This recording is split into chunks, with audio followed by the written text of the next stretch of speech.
అబద్ధాలని వండి వార్చి ఇదిగో మీకు పొద్దున్నే పంపిస్తూ ఉన్నాం. మా దగ్గర ఒక కార్టూనిస్ట్ ఉన్నాడు, పడవ ఎలా మునుగుతుందో మంచి కార్టూన్ వేయగలడు. లేకపోతే బంగాళాఖాతంలో వాయుగుండం ఎలా పుట్టిందో దాన్ని బాగా చూపించగలడు.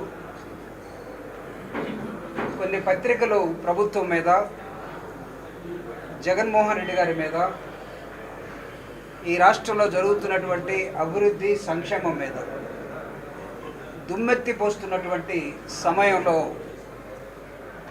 ఎమ్మెల్యే గారి నాయకత్వంలో జగనన్న 4.5 సంవత్సరాల ప్రయాణం, ప్రభుత్వ పనితీరు, ఒక వ్యక్తి చెప్పుకునేటట్టుగా ఇది 40 సంవత్సరాల ఇండస్ట్రీ, లేకపోతే 14 సంవత్సరాలు అనుభవం ముఖ్యమంత్రిగా, దానికి ఇంకొక అతను తోడైనట్టుగా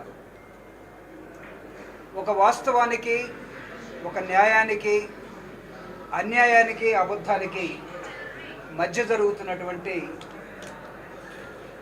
ఈ యుద్ధంలో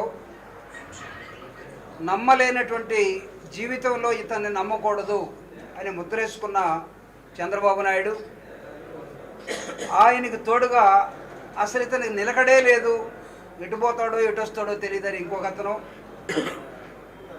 పవన్ కళ్యాణ్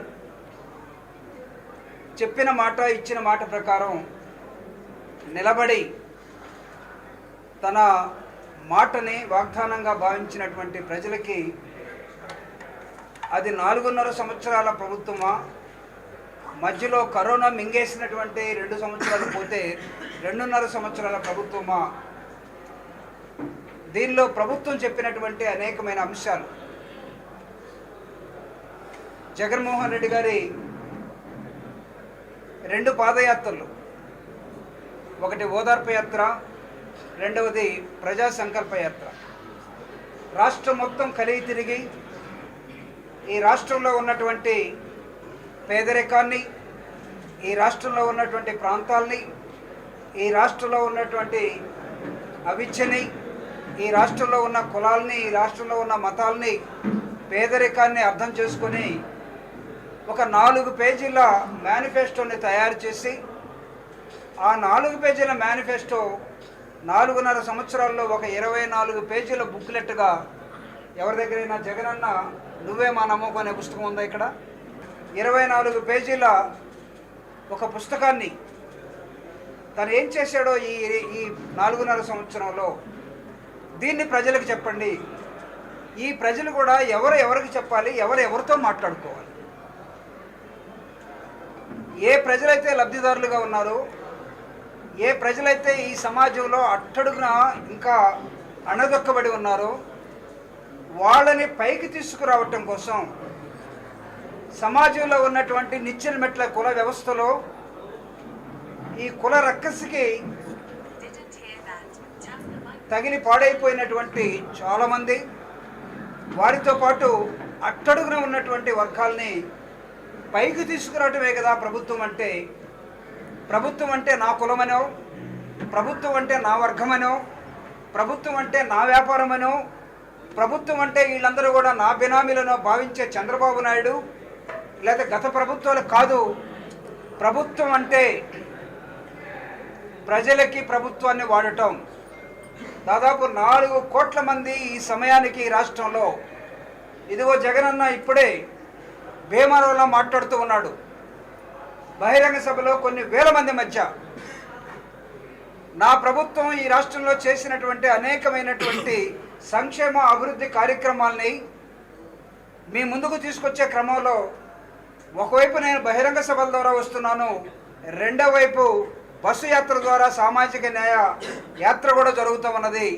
దానిలో మాట్లాడే వక్తలు కానీ, దానిలో మాట్లాడే ప్రసంగికులు కానీ, దానిలో మాట్లాడే వైఎస్ఆర్ కాంగ్రెస్ పార్టీ నాయకులు కానీ, వీళ్ళందరూ కూడా సమాజంలో నెగ్లెక్టెడ్ కమ్యూనిటీస్గా ఉండి, ఇదిగో జగనన్న అధికారంలోకి వచ్చిన తర్వాత నాయకత్వ లక్షణాలని పుణుకుపుచ్చుకొని ప్రభుత్వం ఇచ్చినటువంటి అనేకమైన అంశాలని ప్రజలకు చెప్పే క్రమంలో ఈ రోజు వరకు నాకున్న లెక్కల ప్రకారం దాదాపు 2,40,000 కోట్ల రూపాయలని ఈ ప్రభుత్వం ఈ రాష్ట్రంలో లబ్ధిదారులకి బ్యాంకుల ద్వారా మధ్య వ్యక్తులు లేకుండా చంద్రబాబు నాయుడు గారు లాగా ఆ జన్మభూమి కమిటీలో లేకపోతే పార్టీ కార్యకర్త చెప్తేనే ఇచ్చే సిస్టమ్ కాకుండా కార్యకర్తకు తెలియకుండా, నాయకుడికి తెలియకుండా, ఎమ్మెల్యేకి తెలియకుండా, మంత్రికి తెలియకుండా, ఎంపీకి తెలియకుండా నిజమైన లబ్ధిదారుడిని ఎంపిక చేసి ప్రభుత్వమే ఆ లబ్ధిదారుడికి అనేకమైన అంశాల్లో అండగా నిలబడేటువంటి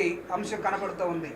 దీన్ని ఈ అబద్ధాల కోరు వాళ్ళు, ఈ నిలకడలేనటువంటి మనుషులు ఏమంటున్నారంటే జగన్ ఈ సమాజాన్ని దోచి పేదలకు పెడతా ఉన్నాడు, దీనిలో అభివృద్ధి కనపడటం లేదు, పేదలందరూ కూడా ఏమవుతారో తెలియదు, కాబట్టి ఈ దోపిడీని ఆపాలంటున్నారు దోపిడీదారులు. ఈ దోపిడీ వ్యవస్థని జగన్మోహన్ రెడ్డి గారి భాషలో చెప్పాలంటే సంపన్న వర్గాలు ఒకవైపు, పేదలు ఒకవైపు, లబ్ధిదారులు ఒకవైపు, బడా పెట్టుబడిదారులు ఒకవైపు, ఉన్నతమైన వర్గాలకే కొమ్ము కాసే రాజకీయ పార్టీ ఒకవైపు, పేద వర్గాల్ని హక్కును చేర్చుకునే ప్రభుత్వాన్ని పేదలకు పెంచే ప్రభుత్వం ఒకవైపు, చిన్న వయసులో మాట మీద నిలబడే వ్యక్తి ఒకవైపు, ముసలివాడైనా చనిపోవడానికి సిద్ధంగా ఉన్న వయసులో నిత్యం అబద్ధాలు చెప్పే ఒక వ్యక్తి ఒకవైపు, సినిమాల్లో నటించలేక పాత్రలు తగ్గుతున్న నేపథ్యంలో వాళ్ళ అన్నతోటి 15 సంవత్సరాల క్రితం ప్రారంభించిన ఏం పట్టది ప్రజారాజ్యం, దానిలో యువరాజ్యానికి ఈయన యువరాజు, దాన్ని వదిలేశాడు. అది ఎటుపోయిందో తెలియదు, వాళ్ళన్నీ ఎటుపోయాడో తెలియదు. ఈరోజు జగన్మోహన్ రెడ్డి గారిని ఛాలెంజ్ చేయడం కోసం 2019లో చంద్రబాబు నాయుడుతో విడిపోయి, 2014లో చంద్రబాబు నాయుడుతో కలిసి, 2024లో మళ్ళా అదే చంద్రబాబు నాయుడు అదే పవన్ కళ్యాణ్ కలిసి జగన్మోహన్ రెడ్డి గారిని ఓడించడమే ప్రధానమైనటువంటి లక్ష్యం. నేను అడుగుతున్నా, మీరు గెలవగలరా? ఇదిగో ఇక్కడ ఉన్నటువంటి ఎమ్మెల్యేని, ఈ ఎమ్మెల్యే గారు చేసినటువంటి అభివృద్ధి కార్యక్రమాల్ని దాదాపు 800 కోట్ల రూపాయలతోటి దాన్ని వేసినటువంటి రోడ్స్ కానీ, దాన్ని వేసినటువంటి గ్రామాల్లో, పల్లెల్లో, లేకపోతే బస్తీల్లో వేసినటువంటి చిన్న చిన్న సిమెంట్ రోడ్లు కానీ, ఈ డెవలప్మెంట్ తోటి మీరు ఎప్పుడైనా డెవలప్మెంట్ చేశారా? మీ 40 సంవత్సరాలు కానీ, లేకపోతే అధికారానికి అర్హులు చూస్తున్నటువంటి పవన్ కళ్యాణ్ గారు కానీ ఏ రోజైనా సరే జగన్మోహన్ రెడ్డి గారు వర్క్ తోటి పోటీ పడ్డారని నేను అడుగుతా ఉన్నా. జగన్మోహన్ రెడ్డి గారు నాడు నేడు తీసుకొచ్చాడు, జగన్మోహన్ రెడ్డి గారు అమ్మఒడి తీసుకొచ్చాడు, జగన్మోహన్ రెడ్డి గారు చేయూత తీసుకొచ్చాడు. ఈ విధంగా చూస్తే అనేకమైన అంశాల్ని లబ్ధిదారులను ఎక్కడి నుంచో తీసుకొచ్చి ప్రభుత్వం మీదని చెప్తున్న నేపథ్యంలో కనీసం ఒక్కటన్నా మీకు జగన్మోహన్ రెడ్డి చేసిన మంచి పని కనపడటం లేదా? ఏ విధంగా మీరు భావిస్తారు జగన్మోహన్ రెడ్డి గారు రాష్ట్రాన్ని దోచుకుపోయాడని, లేకపోతే అప్పుల్లోకి నెట్టాడని, శ్రీలంకలాగా చేసేటట? నేను అడుగుతూ ఉన్నా, చంద్రబాబు నాయుడు నువ్వు పరిపాలించిన కాలంలో ఈ రాష్ట్రం అప్పుల్లో లేదా? పవన్ కళ్యాణ్ మీ అన్న పొత్తు పెట్టుకున్నారు రాజ్య పార్టీతోటి, మీ అన్న పరిపాలించినప్పుడు అప్పుల్లో లేదా? ఈ దేశంలో అప్పు ఉన్నది. 142 కోట్ల ప్రజలున్న ఈ దేశంలో 152 లక్షల కోట్ల అప్పు ఉన్నదని కేంద్ర ప్రభుత్వం చెప్తూ ఉన్నది. మోడీ ప్రకటించాడు, నిర్మలా సీతారామన్ ప్రకటించారు. ఈ రాష్ట్రానికి అప్పు ఉన్నది. అప్పు ఇవ్వటానికే రిజర్వ్ బ్యాంక్ ఉంది, కేంద్ర ప్రభుత్వం అప్పుల్లో పడితే ఇవ్వటానికే ప్రపంచ బ్యాంక్ ఉంది.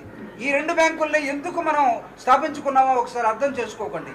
అప్పులు లేకుండా నడపడానికి ఇదేం మీ పాల ఫ్యాక్టరీ కాదు. అప్పులు లేకుండా రెమ్యునరేషన్ తీసుకొని యాక్షన్ చేసి సినిమా ఫెయిల్ అయినా సరే నాకు డబ్బులు వచ్చిన భావించడానికి ఇది సినిమా కాదు. ఇది నిజ జీవితం పరిపాలన. నిజ జీవితంలో నిలబడటానికి చేతగానటువంటి ఇద్దరు వ్యక్తులు, ఒకడు భుజం మీద ఒకడు, ఒకడు తొడ మీద ఒకడు, ఒకడిని ఆధారం చేసుకుని ఒకడు, ఎన్నుముకు లేని ఒకడు, ఇద్దరు కలిస్తే తప్ప జగన్మోహన్ రెడ్డి గారిని ఓడించేమనే మాట రానటువంటి వాళ్ళు ఒకళ్ళు.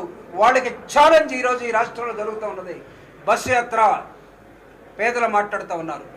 ఇదిగో ఇక్కడ ఒక ఎస్టీ, ఇక్కడ ఒక ఎస్సీ, ఇక్కడ ఒక మైనారిటీ, మేము మాట్లాడుతున్నాం. రెడ్డి గారిని, ఎమ్మెల్యే గారిని మాట్లాడవద్దు, మీరు పని మాత్రమే చేయండి. మీ తరపున ఈ గొంతులు మాట్లాడబోతూ ఉన్నాయి. ఈరోజు డెవలప్మెంట్ కానీ ప్రభుత్వాన్ని కానీ చేరని, ఇంతకాలం చేరినటువంటి ప్రాంతాలకి చేరింది. We are trying to reach so far unreached areas. ఇప్పుడు దాకా చేరినటువంటి ప్రాంతాలకి జగన్మోహన్ రెడ్డి గారు చేరారు.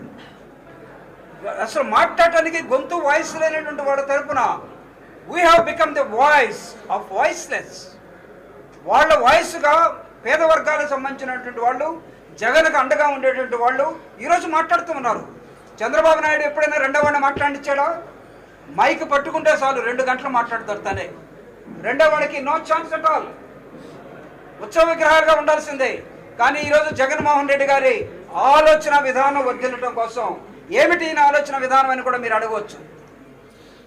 ఆయనకున్నటువంటి ఒక ప్రత్యేకమైన ఆలోచన విధానం ఈ రాష్ట్రం పట్ల, ఈ రాష్ట్రంలో ఉన్నటువంటి దుఃఖం పోవాలి, ఈ రాష్ట్రంలో ఉన్నటువంటి ఆకలి పోవాలి, ఈ రాష్ట్రంలో ఉన్నటువంటి అంతరాలు పోవాలి, ఈ రాష్ట్రం డాక్టర్ బాబాసాహెబ్ అంబేద్కర్ ఆశించినట్టుగా కళ్ళగన్నట్టుగా కులరహితంగా లేకపోతే ఉన్నవాడు లేనివాడు దీన్ని బ్రిడ్జ్ చేసుకునే క్రమంలో పరిపాలన ఉండాలని చెప్పి చేస్తున్నటువంటి జగనన్న ఆలోచన విధానాన్ని ఈరోజు ప్రజలందరికీ చెప్పడం కోసం ఇదిగో వెంకటరామరెడ్డి గారు చేస్తున్నటువంటి అంకితమైనటువంటి రాజకీయాలు పేదరిక నిర్మూలన కోసం జగనన్న ఆలోచనని ఏ విధంగా ముందుకు తీసుకెళ్తున్నాడో రాష్ట్రం అంతా తిరిగి జగనన్న ఆలోచన విధానం వర్ధిల్లాలని చెప్పే క్రమంలో డాక్టర్ బాబాసాహెబ్ అంబేద్కర్ ఏం ఆశించాడో 76 సంవత్సరాల తర్వాత ఈ రాష్ట్రం 76 సంవత్సరాల తర్వాత ఈ దేశం అభివృద్ధి చెందిన దేశాల సరసన ఎందుకు లేకుండా పోయింది?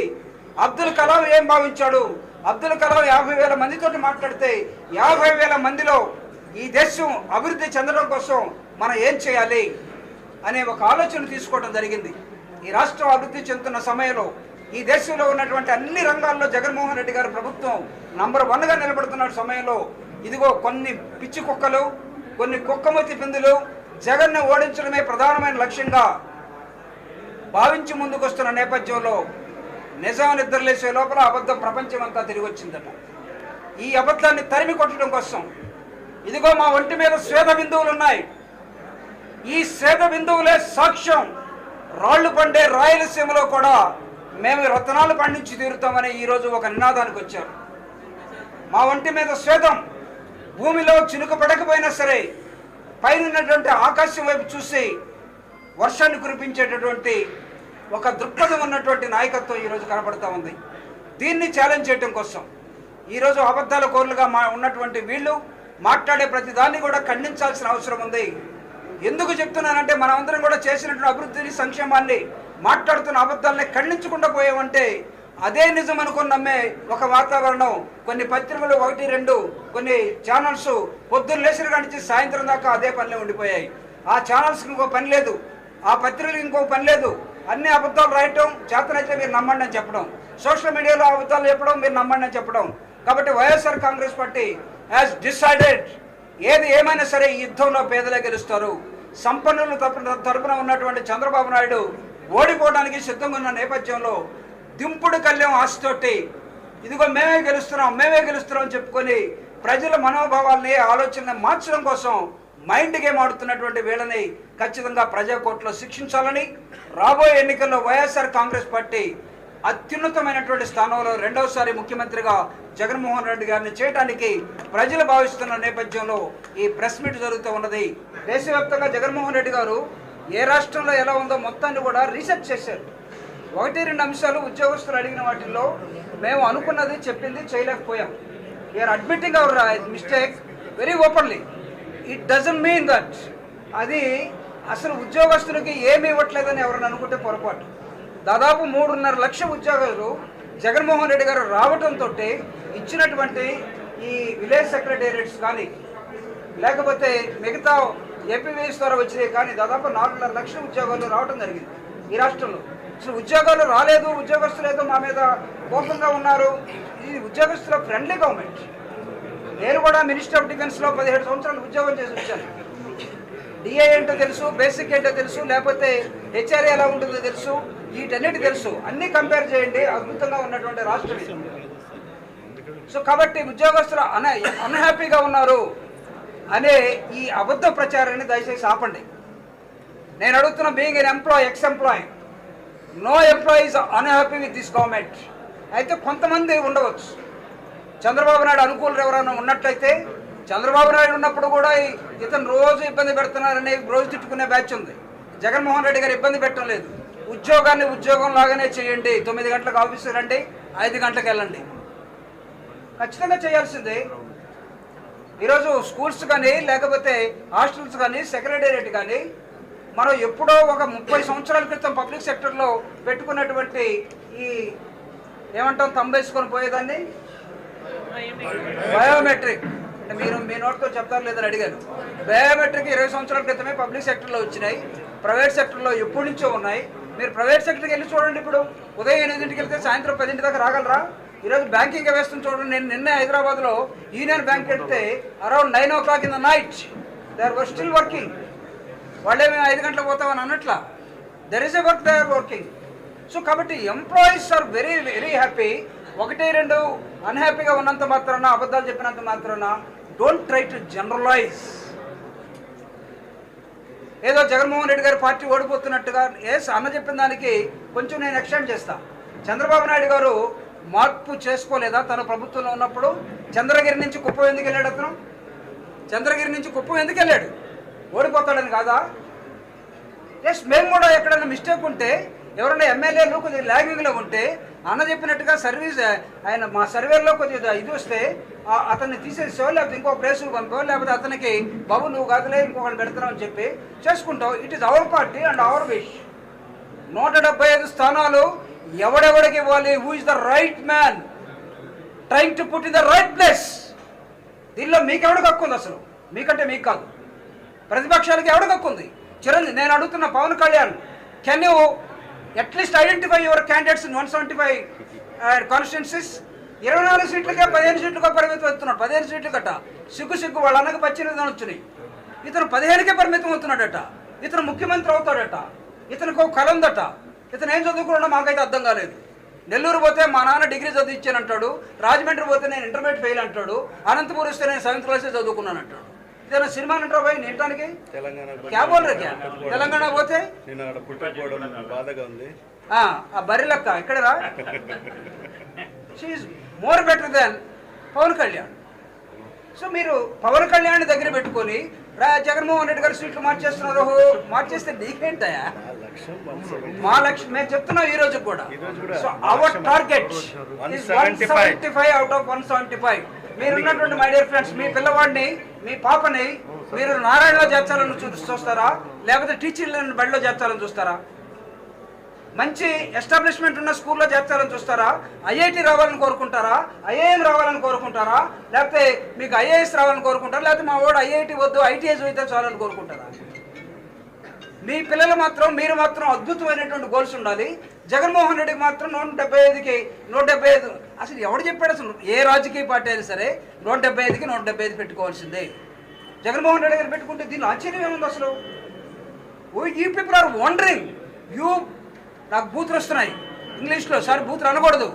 మీకు లక్ష్యం వైపు దృష్టి లేక మీరు అప్పుడప్పుడు వచ్చిపోయే ఉడతలాగా మమ్మల్ని క్వశ్చన్ చేసే క్రమంలో ప్రజల్ని నమ్మించడం కోసం జగన్మోహన్ రెడ్డి దగ్గర నుంచి కొంతమంది బయటకు వస్తారట. ఒకడు వల పట్టుకున్నాడు, ఇంకోడు ఏం పట్టుకున్నాడు? అదేదో ఒక స్టోరీ ఒకటి ఉంది. వల పట్టుకుంటే ఏమైనాయి? పైకి ఎత్తుకుపోయింది. ఏంటి? కొంగలు. ఏముండవు. మారటం అంటారా? ఒకరిద్దరు మారితే ఇది quite natural in politics, quite natural. ఒక్కోసారి కూర బాగా వండలేదని భర్త భార్య మీద కోపడ్డాడు అనుకో, ఆవేమనుకుంటుంది, ఒక ఫోటో సర్దుకోబ్బా, ఒకటి నువ్వు మార్చాలనుకున్నావు, నువ్వేమో మాట్లాడటానికి. మేము కదా